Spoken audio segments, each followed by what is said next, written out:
adalah kesempatan hidup ini untuk melayani Tuhan. Jangan sia-siakan waktu yang Tuhan beri. Hidup ini hanya sementara. Sekuntum bunga di pagi hari, mekar indah harum di tanah yang hijau.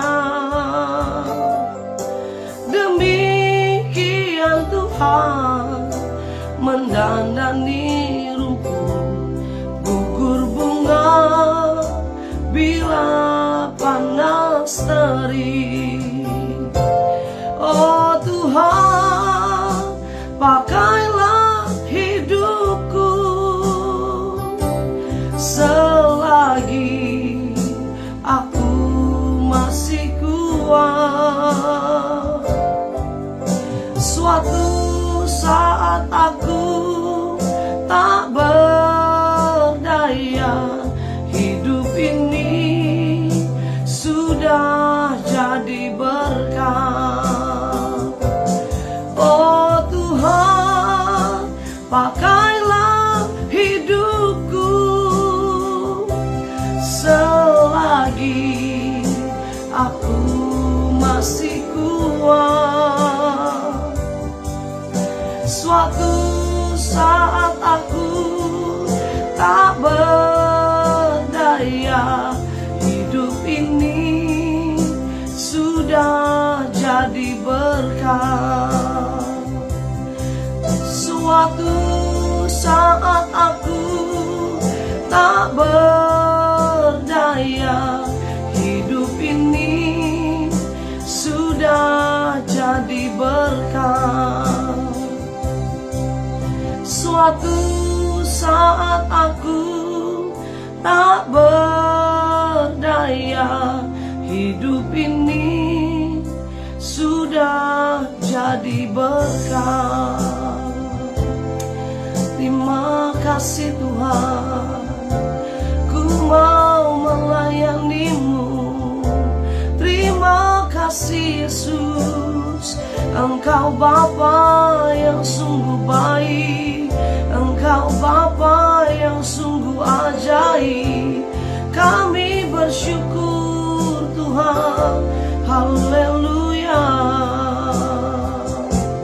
Terima kasih Tuhan. Seperti pujian yang kami nyatakan hari ini Tuhan, sungguh hidup kami adalah kesempatan untuk kami boleh melayani Tuhan. Karena itu biarlah kami boleh mempergunakan setiap kesempatan yang Tuhan berikan buat kami. Terima kasih. Kami mau kembali merenungkan firman Tuhan, berfirman buat kami. Di dalam nama Tuhan Yesus kami berdoa. Haleluya. Amin. Shalom saudara dikasih Tuhan, haleluya. Selamat hari yang baru, selamat dalam berkat yang baru. Lukas pasal 13 ayat yang ke-6, perumpamaan tentang pohon ara yang tidak berbuah. Lalu Yesus mengatakan perumpamaan ini. Seorang mempunyai pohon ara yang tumbuh di kebun anggurnya, dan ia datang untuk mencari buah pada pohon itu, tetapi ia tidak menemukannya. Seorang yang mempunyai, seorang pemilik pohon ara, dia cari pohon di kebun anggurnya tetapi tidak menemukannya. Lalu ia berkata kepada pengurus kebun anggur itu, "Sudah 3 tahun aku datang mencari buah pada pohon ara ini, dan aku tidak menemukannya." Ingat bahwa yang dicari buah pada pohon ara, bukan buah pada pohon anggur. Memang ada di kebun anggur, tetapi yang dia cari sebuah pohon ara saudara. Yang dia cari adalah buahnya dari pohon ara itu. Apa yang terjadi?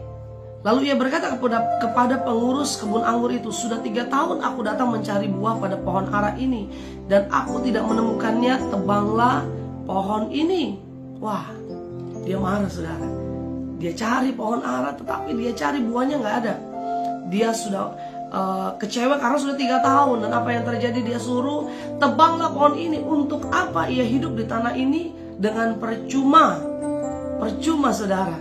Ayat yang ke-8, jawab orang itu, Tuhan, biarkanlah dia tumbuh tahun ini lagi. Aku akan mencangkul tanah sekelilingnya dan memberi pupuk kepadanya. Mungkin tahun depan ia berbuah. Jika tidak, tebanglah ia. Saudara kasih Tuhan, ayat ini sebuah perumpamaan yang Yesus sampaikan mengenai pohon ara yang tidak berbuah. Apa yang terjadi? Pemilik kebun anggur, pemilik yang juga pemilik pohon ara di dalamnya, sudah 3 tahun dia cari buah pada pohon itu. Ingat bahwa bukan yang dia cari kebun anggur, dia cari pohon ara. Memang tidak ada, saudara. Tetapi dia cari di pohon ara, buah ara itu tidak ada buahnya. Bahkan bukan kali itu saja dia cari buah ara di pohon itu, di pohon ara itu. Dia katakan, firman Tuhan katakan, sudah 3 tahun aku datang mencari buah pada pohon ini, tapi aku tidak menemukannya. Perumpamaan ini bicara tentang sebuah waktu, sebuah kesempatan yang Tuhan berikan. Saudara, kita semua adalah milik Tuhan. Waktu Tuhan temui kita, Tuhan datang sama kita. Sudah 3 tahun, bahkan sudah bertahun-tahun, orang ini diberikan waktu, diberikan kesempatan. 3 tahun bicara tentang waktu, 3 tahun bicara tentang kesempatan. Tetapi apa yang Tuhan berikan, apa yang diberikan oleh pemilik dari pohon ara itu tidak dipergunakan dengan baik. Dia tidak menghasilkan buah ara. Dan pemilik itu langsung bilang apa? Tebang pohon ini. Nggak tanggung-tanggung, saudara. Bukannya dia katakan bahwa ayo dicari penyebabnya kenapa pohon ini tidak berbuah. Tidak. Pemilik pohon itu langsung mengambil keputusan, pohon ini sudah tidak ada gunanya, tebang pohon ini. Tetapi yang membantu, yang menjadi penolong adalah pekerja di kebun anggur itu. Mungkin dia bisa gembala, saudara. Mungkin dia bisa hamba Tuhan. Mungkin dia bisa sahabat saudara yang Tuhan ingatkan. Atau mungkin dia bisa pemimpin rohani saudara. Coba saya mau ingatkan kepada orang ini, kasih saya waktu 1 tahun lagi. Kasih saya kesempatan 1 tahun lagi. Orang ini sebetulnya potensial. Mungkin pemilik atau pekerja di kebun anggur itu bilang, pohon ini sebenarnya tumbuh dengan baik, tidak ada masalah. Coba aku mau lihat, aku mau gali sekelilingnya, aku mau kasih pupuk, aku mau coba mencari apa penyebabnya. Apa yang terjadi? Pekerja kebun anggur ini juga bilang, dalam 1 tahun kalau dia memang tidak berbuah, tebanglah ia. Saudara dikasih Tuhan, ayat ini sangat memberkati ketika saya baca bahwa memang perumpamaan ini berbicara tentang sebuah kesempatan. Kesempatan di dalam hidup ini banyak sekali kita temui, banyak sekali kita jumpai, bahkan setiap hari adalah kesempatan. Dan sungguh seperti pujian yang tadi kita nyanyikan atau saya nyanyikan, hidup ini adalah sebuah kesempatan. Kita tidak bisa mengulang kembali hidup yang sudah kita jalani hari ini, saudara. Nah, bagaimana hari ini kita mau belajar bagaimana supaya kita bisa menggunakan kesempatan itu dengan baik. Gimana caranya? Supaya kita bisa mengisi kesempatan itu, menggunakan kesempatan itu dengan baik. Ingat bahwa pohon yang tidak berbuah tadi ditebang oleh pemiliknya. Dia nggak mau cari waktu lagi, dia nggak mau capek-capek lagi ngurusin pohon yang tidak ada gunanya. Buat dia, buat pemilik itu, pohon yang tidak berbuah, tidak berguna, sehingga harus ditebang. Yang pertama, bagaimana supaya kita bisa menggunakan kesempatan itu dengan baik? Yang pertama, sadari bahwa waktu itu sangat berharga dan terbatas. Saudara, waktu kita sangat terbatas di dunia ini. Hidup ini kesempatan, karena memang sungguh kita nggak bisa ulang lagi waktunya. Kita nggak bisa ulang lagi hidup yang kita jalani hari ini. Hidup ini terbatas dan dia berharga. Setiap hari hidup itu berharga. Hari ini tanggal yang baru, berkat yang baru, dia terbatas cuma ada di hari ini. Karena itu waktu yang Tuhan kasih 24 jam hari ini, ayo kita gunakan, kita lakukan, kita isi dengan hal-hal yang baik. Kesempatan hari ini tidak datang lagi 2 kali. Mungkin hari ini saudara diberikan kesempatan untuk ada dalam pekerjaan saudara, dikasih challenge, bahkan mungkin saudara dikasih kesempatan untuk sesuatu yang baru lagi dalam hidup saudara. Ingat, tidak akan datang 2 kali. Karena waktu ini terbatas dan waktu ini berharga. Sama-sama bilang, waktu ini berharga. Waktu ini berharga. Mungkin waktu ini bisa kita berikan kesempatan untuk waktu yang terbaik untuk keluarga kita. Waktu ini terbatas untuk kehidupan kita, untuk suami kita, untuk anak-anak kita. Karena itu gunakan waktu yang terbatas ini dengan hal-hal yang baik, dengan melayani Tuhan, dengan kasih yang terbaik untuk kemuliaan Tuhan. Saudara ingat, Kalau Tuhan kasih kesempatan kita untuk melayani, jangan bilang nanti Tuhan, waktu saya sudah tidak ada waktu lagi untuk bekerja, waktu saya sudah kosong lagi untuk melakukan hal-hal yang lain, baru saya mau melayani Tuhan. Ingat, waktu kita terbatas, kita tidak pernah tahu kapan akhir dari hidup kita atau waktu kita ada di dunia. Karena itu waktu yang terbatas ini, ayo kita mau lakukan untuk melayani Tuhan, untuk bekerja yang terbaik buat Tuhan, untuk saudara melayani keluarga kita yang terbaik. Karena itu, kalau kita bicara waktu ada 3 saudara. Yang pertama, waktu kronos, waktu yang selalu ada. Ada detik, ada menit, ada jam, saudara, ada minggu, ada bulan, ada tahun. Itu waktu yang dinamakan waktu kronos. Ada yang kedua namanya waktu aion. Bukan ion ya, ion mall saudara. Ion itu bicara tentang waktu atau waktu yang digunakan atau menggambarkan waktu yang dimulai daripada awal penciptaan sampai pada waktu nanti kedatangan Kristus, atau setelah itu pada waktu kekekalan. Itu waktu aion. Waktu kronos yang pertama tadi waktu yang berbicara atau menunjukkan siklus waktu tertentu. Ada detik, ada menit, ada jam. Dan waktu aion tadi menggunakan atau menunjukkan dari sejak waktu penciptaan hingga berakhirnya waktu atau waktu kedatangan Kristus atau waktu kekekalan nanti. Dan yang ketiga ada waktu yang dinamakan kairos. Waktu kairos ini adalah jangka waktu tertentu. Jika waktu itu sudah lewat, waktu itu tidak akan datang kembali lagi. Atau seringkali waktu kairos itu waktunya Tuhan dengan waktunya kita ketemu. Waktunya kehendaknya Tuhan dengan kerinduan kita ketemu, atau waktunya Tuhan bertemu. Dan itu tidak akan datang 2 kali. Bicara tentang kesempatan atau waktu-waktu tertentu yang mungkin momen ini, hari ini, atau saat ini tidak akan terjadi lagi. Itu waktu kairos. Saudara dikasih Tuhan, waktu kairos itu terjadi, jangan sia-siakan kesempatan itu. Karena waktu itu yang pertama, dia terbatas dan dia berharga. Terbatas karena hidup kita sungguh terbatas. Kita tidak tahu kapan selesai hidup kita di bumi itu atau di dunia ini. Setelah Tuhan bilang, pulang, Dewi pulang, atau siapapun, saudara, selesai. Waktu kita selesai di dunia ini, karena itu terbatas. Dan yang kedua, saudara, bagaimana kita bisa menggunakan kesempatan dengan baik. Saudara, dalam Mazmur pasal 139 ayat 14, Daud berkata begini, "Aku bersyukur kepadamu oleh karena kejadianku dahsyat dan ajaib. Ajaib apa yang kau buat dan jiwaku benar-benar menyadarinya." Bagaimana supaya kita bisa menggunakan waktu atau kesempatan ini dengan baik? Terkadang kita nggak bisa menggunakan kesempatan karena kita sudah merasa kayaknya nggak mampu, merasa kayaknya kita nggak bisa. Nah, Mazmur ini berkata, "Aku bersyukur kepadamu oleh karena kejadianku dahsyat dan ajaib." Yang kedua, kita bisa menggunakan kesempatan dengan baik ketika kita menyadari bahwa kejadianku dahsyat dan ajaib. Sama-sama bilang, kejadianku dahsyat dan ajaib.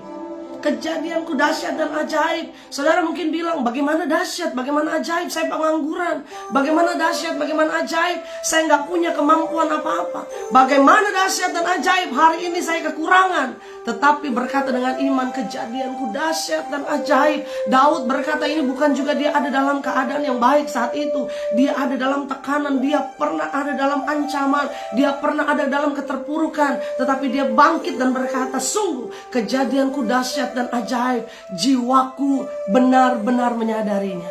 Waktu kita sadar bahwa kejadian kita dahsyat dan ajaib, apapun yang kita lakukan, semuanya Tuhan lakukan dengan dahsyat. Mungkin saudara bilang, saya nggak punya talenta apa-apa. Bagaimana saya mau bisa melayani Tuhan? Saudara, apapun yang saudara bisa lakukan.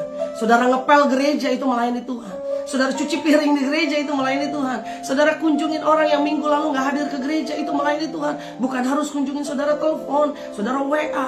Shalom ibu bapak, kenapa minggu lalu nggak hadir ke gereja? Atau mungkin saudara ingat sama keluarga yang mungkin sudah lama tidak hadir ke gereja, sudah lama tidak datang pelayanan. Saudara WA dia dan bilang, kenapa, kemana aja selama ini? Saudara sudah melayani Tuhan.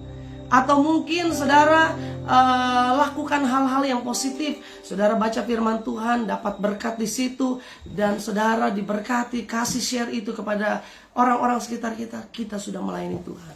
Ayo layani Tuhan selama ada kesempatan. Sadari bahwa kita ada potensi yang luar biasa. kejadianku dahsyat dan ajaib. Boleh sama-sama katakan, kejadianku dahsyat dan ajaib. Boleh sama-sama ketik di chat, kejadianku dahsyat dan ajaib, sehingga jiwaku benar-benar menyadarinya. Amin.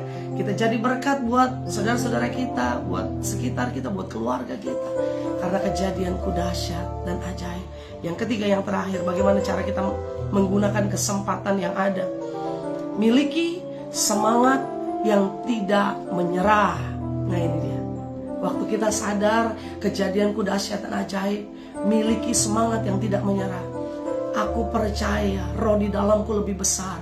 Aku percaya Tuhan kasih aku keberanian, Tuhan kasih aku talenta, Tuhan kasih aku kesempatan yang luar biasa. Jangan punya semangat yang sebentar, mundur pelayanan, saya nggak diperhatiin sama gembala saya. Mundur pelayanan, saya nggak diperhatiin sama koordinator saya. Mundur pelayanan, saya kayaknya nggak berguna buat orang itu. Tetapi semangat tidak menyerah itu harus ada dalam hidup kita. Selama kita masih dikasih nafas nih, saudara bangun pagi, masih bisa hirup udara. Dan saudara, tadi malam saya pulang dari berpergian, tiba-tiba dada saya sakit. Tiba-tiba kayak orang asam lambung. Saudara, saya nggak punya asam lambung, tapi tiba-tiba saya sakit. Setelah saya mau istirahat, saya bilang sama suami saya, aduh dada saya sakit. Saya lihat suami saya pernah seperti ini. Jadi saya tanya sama dia, kenapa ya kalau ada sakit tidak ada? Saudara, sakitnya luar biasa. Akhirnya saya minta obat sama suami saya, dan saya bilang, coba minta dulu omeprazol, obat asam lambung, obat sakit mah itu. Saya minum itu sedikit, sakitnya luar biasa. Dan di situ setelah saya persiapan firman Tuhan itu, saya sadar, saudara, rasanya mau mati benar-benar. Saya bilang, aduh sayang, sakit sekali ini, ulu hati saya sakit sekali. Waktu saya mau istirahat, saya nggak bisa tidur. Tetapi saya diingatkan betul bahwa waktu saya rasa sakit yang luar biasa, Tuhan ingetin firman yang akan saya sampaikan pagi ini. Kalau saat itu mungkin akhir dari hidup kita, atau sakit itu luar biasa, kayak mau mati benar saya sebutkan. Waktu itu waktu yang terakhir, mungkin kita nggak punya kesempatan lagi. Tetapi saya mau bilang, Tuhan, saya masih mau melayani Tuhan, sembuhkan saya. Saya mau tidur aja susah karena sakit sekali. Dan apa yang terjadi? Waktu saya berdoa, Tuhan, di dalam nama Yesus saya mau sehat, saya mau sembuh, saya masih mau melayani Tuhan. Saya makin semangat, saudara. Akhirnya pagi ini Tuhan kembali ingatkan, jangan pernah menyerah. Selama engkau belum selesai di dunia ini, masih ada tugas yang harus engkau lakukan. Untuk apa? Untuk melayani Tuhan. Amin. Jadi yang pertama, bagaimana kita bisa menggunakan kesempatan? Yang pertama, sadari waktu itu sangat terbatas dan sangat berharga. Tidak bisa terulang lagi. Tidak bisa kita minta Tuhan, ulang lagi dong waktu yang kemarin saya sukses. Ulang lagi dong waktu saya pelayanan dipakai Tuhan dengan luar biasa. Ulang lagi dong waktu saya pernah dapat berkat yang luar biasa ini. Tidak pernah bisa. Jadi gunakan kesempatan, sadari bahwa waktu itu berharga. Yang kedua, sadari bahwa di dalam kita ada potensi yang luar biasa, kejadianku dahsyat dan ajaib. Dan yang ketiga, miliki semangat yang tidak pernah menyerah. Selama kita tidak menyerah, Tuhan akan terus gali sekeliling hidup kita. Seperti tadi pemilik anggur, saya mau gali dulu sekelilingku, sekeliling pohon ini. Saya mau sirami, saya mau kasih pupuknya. Dikatakan apa? Sekali lagi saya sebut ayat ini. Jawab orang itu, Tuhan, biarkanlah dia tumbuh tahun ini lagi. Aku akan mencangkul tanah sekelilingnya dan memberi pupuk kepadanya. Saudara, hari ini, besok, lusa, dan seterusnya Tuhan sedang mencangkul sekeliling hidup kita. Dia sedang memberi pupuk sekeliling hidup kita. Dia selalu memberi air sekeliling hidup kita. Keputusannya ada pada pohon itu, ada pada kita sendiri. Kita mau bertumbuh, kita mau gunakan kesempatannya dengan baik atau tidak. Selamat gunakan kesempatan dengan baik. Kita berdoa. Bapak, terima kasih. Hari ini Tuhan ingatkan kami, kalau waktu ini adalah kesempatan. Waktu ini adalah saat yang terbaik untuk kami bisa melayani Tuhan lebih sungguh lagi. Berkati setiap anak-anak-Mu Bapa. Kami mau gunakan kesempatan yang tidak bisa kami ulang lagi ini dengan baik. Saat ini kami diberikan kesempatan melayani Tuhan, kami mau lakukan dengan baik. Kami mau gunakan itu dengan baik, karena tidak pernah kami bisa ulang lagi. Waktu itu terbatas dan waktu itu sangat berharga. Waktu Tuhan kasih kami kesempatan untuk melayani keluarga, melayani suami, melayani anak-anak, kami mau gunakan itu dengan baik, karena tidak bisa kami ulang lagi waktu yang sudah terjadi hari ini. Yang kedua, Bapak, kami mau sadar bahwa sungguh di dalam kami ada potensi yang luar biasa. Sungguh Tuhan berikan setiap kami bukan hidup yang sembarangan, bukan hidup yang asal-asalan, tapi hidup yang penuh dengan anugerah Tuhan. Kejadianku dahsyat dan ajaib. Dan yang terakhir, Bapak, miliki semangat di dalam kami, semangat yang tidak menyerah. Ketemu masalah kami tidak mundur, ketemu masalah kami hadapi, karena Tuhan kami lebih besar daripada masalah yang sedang kami hadapi. Berkati setiap anak-anakmu sepanjang hari ini, dalam pekerjaan, dalam usaha, dalam rumah tangga, dalam keluarga, diberkati Tuhan dengan limpahnya. Anugerah Tuhan mengalir, tercurah dalam kehidupan kami. Di dalam nama Tuhan Yesus, kami siap berjalan dalam Tuhan di sepanjang hari ini. Haleluya, haleluya. Amin. Selamat berjalan dalam berkat Tuhan sepanjang hari ini. Gunakan setiap kesempatan dengan baik, gunakan setiap waktu dengan baik. Tuhan Yesus memberkati kita semua. Haleluya, haleluya. Shalom.